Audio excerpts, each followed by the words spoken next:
Shalom. First and foremost, I want to give all praises, honor, and glory to Yahweh, Bahasham, Yahushai, Bahasham, Rakha Kudash. Double honors to the elders and the apostles of Great Millstone, and peace and blessings to the elect. And this video is going to be a response, all right, to a comment. And this is by the individual to all Israel 777. And basically, he was asking a question. And instead of, responding, I responded once on the comment board, but, the Spirit just hit me to just do a lesson on it. Because, there's sometimes when you want to explain something, you don't want to be sending paragraphs and essays. You might as well just speak on it, So, pretty much he said, Shalom Zaquan, is the whole 100% Bible just for Israel only or other nations too? Because Obadiah. And then I replied, I said, Shalom, you can just call me brother. I'm not a Zaquan. Zaquan means elder.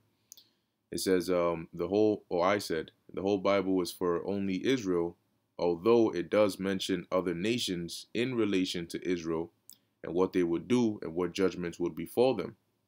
The Book of Obadiah is an example of the judgment that will befall the nation of Adawam / Aisha, because when you put the name Esau, they tend to take down your comment.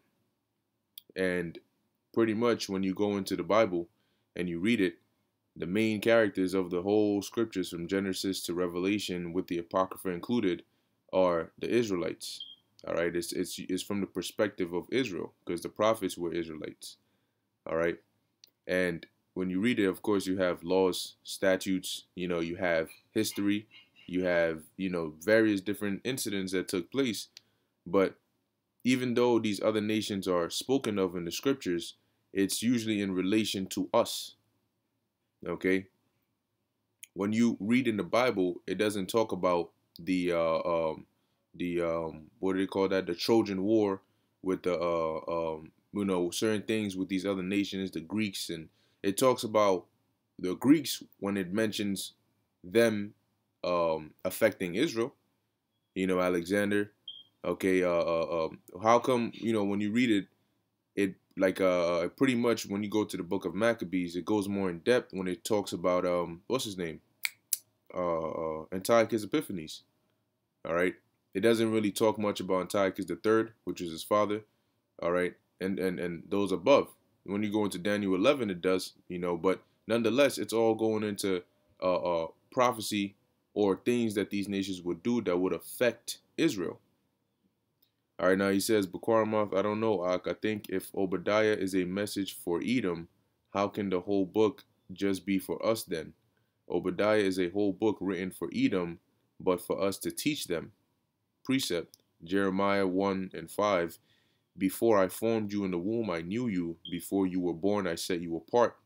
I appointed you as a prophet to the nations, all nations. I'll also ask Tahar too. I'm just new, Salakia, trying to be on your level. All right, which, no, you shouldn't be worried about trying to be on my level. You should really focus on just trying to learn, all right, and grow. Okay, now, when you deal with the Book of Obadiah, okay, as I was mentioning, the Book of Obadiah is not for Esau, it's about Esau. Okay, when you read the Book of Obadiah, it's talking about Esau. It's not a book for Esau. Now, if Edomites want to learn about themselves and their future, they can come and read it. But this isn't written necessarily for them. It's written concerning them, it's written about them. All right, as it says here, the vision of Obadiah, thus saith the Lord. Now, Obadiah was an Israelite. So if it was a book for Edomite, why wouldn't the Lord have had an Edomite get this vision? Right? But it says the vision of Obadiah, thus saith the Lord God concerning Edom. This is what the Lord said about Esau. We have heard a rumor from the Lord, and an ambassador is sent among the heathen. Arise ye, and let us rise up against her in battle. Behold, I have made thee small among the heathen, thou art greatly despised. And as you read on down, though thou exalt thyself as the eagle, this is what you're going to do, so on and so forth. And then it's talking about Esau, but it's talking about how he's ultimately going to be destroyed. Right? For thy violence against thy brother Jacob, shame shall cover thee, and thou shalt be cut off forever. This is basically pronouncing judgment against Esau. All right? It's still our book. Just because it talks about them doesn't mean that it's not our book. Because when you go into some of the books of these other nations, they talk about us. Does that make it our book? No. Some of these nations have certain verses and chapters in their book that talk about us. Okay? It's still their book. Just because it talks about us doesn't mean that it's now our book, or it's not only their book, but it's for all of us. The scriptures are there. Anybody can read it. But the Bible as a whole is not, it wasn't intended for everybody. It wasn't written, say, this is for you the same way it's for me. No. Okay? And like I said, when it deals with these, and we're going to get precepts to back this up, but when it talks about other nations, when you read in the book of Genesis, you read in the book of Exodus, it's from the perspective of Israel. The reason it mentions the Egyptians is because the Egyptians had us under captivity. The reason it mentions the Assyrians is because of what they did to us. Okay? The reason it mentions the Babylonians is because of what they did to us. Okay? It mentions the Medo-Persians because of what they did to us. It mentions the Greeks, what they did to us. The Romans, what they did to us. All right? But overall, it's still our book. It's our power, our God. Now, you had, I believe in the book of Numbers, what's this individual's name? The Most High raised them up. I believe it was Balaam. Okay, Most High raised them up to prophesy, but it doesn't change the fact that it's still our book, and it doesn't. It's not inclusive of these other nations, though it may talk about them. All right. So now let's go here to the book of Baruch, chapter 4, and as you said you're new, right? Yeah, you just new. So hey, my advice is, look, just don't try to rush it. Because when you try to rush it, you may hear a certain elder or a certain brother teach. They may be bringing out certain information here and there, but that's not something you can get overnight. That's not something you can get in just 1 month, 2 months. You have to pray to the Lord, and He opens up your mind for you to gradually understand and grow. Now, when you try to consume it too fast and jump and skip the milk straight to the meat, what happens is you don't build a strong foundation. And in a matter of no time, you're going to fall. Because when the challenge comes, your building has no foundation. You may know a lot of things, but if you're not rooted and you don't have a foundation, it's not going to do you any good. Okay? So it's not, don't look at it as trying to, I'm trying to learn all this so I could get up on this level here and there. Learn to learn so you can know and grow. All right? But as you do watch and as you do learn, all right, you're gonna understand, because understanding comes, but it comes with time. All right, this is Baruch chapter 4, verse 1. This is the book of the commandments of God, and the law that endureth for what? Forever. Okay, the law that endureth forever. All they that keep it shall come to life, but such as leave it shall die. Turn thee, O Jacob, and take hold of it. All right, and this applies to the whole scriptures. All right, now it says, turn thee, O Jacob, which Jacob is synonymous with Israel. But it didn't say turn thee, O Edom, or turn thee everybody. Turn thee, O Jacob, and take hold of it. Walk in the presence of the light thereof, that thou mayest be illuminated, pursuant to Isaiah. What is that? Isaiah, let's see, Isaiah 28 and 10. All right. Nope, not 28 and 10. Isaiah, I always get this mixed up. Might be 8 and 20. Yep. Isaiah 8 and 20. To the law and to the testimony, if they speak not according to this word, it is because there is no light in them. Because this word is the light. All right. So if you're speaking according to this word, then what? You're going to walk in the presence of the light thereof, and then that thou mayest be illuminated, enlightened. Give not thine honor to another, nor the things that are profitable unto thee to a strange nation. So what are some things that are profitable unto us? The scriptures, this truth, all right, this knowledge. All right. Now, when you go to the book of Hebrews 12 and let's head over there real quick. All right, Hebrews 12 and 16. It says here, lest there be any fornicator or profane person as Esau, who for one morsel of meat sold his birthright. For ye know how that afterward, when he would have inherited the blessing, he was rejected. For he found no place of repentance, though he sought it carefully with tears. All right.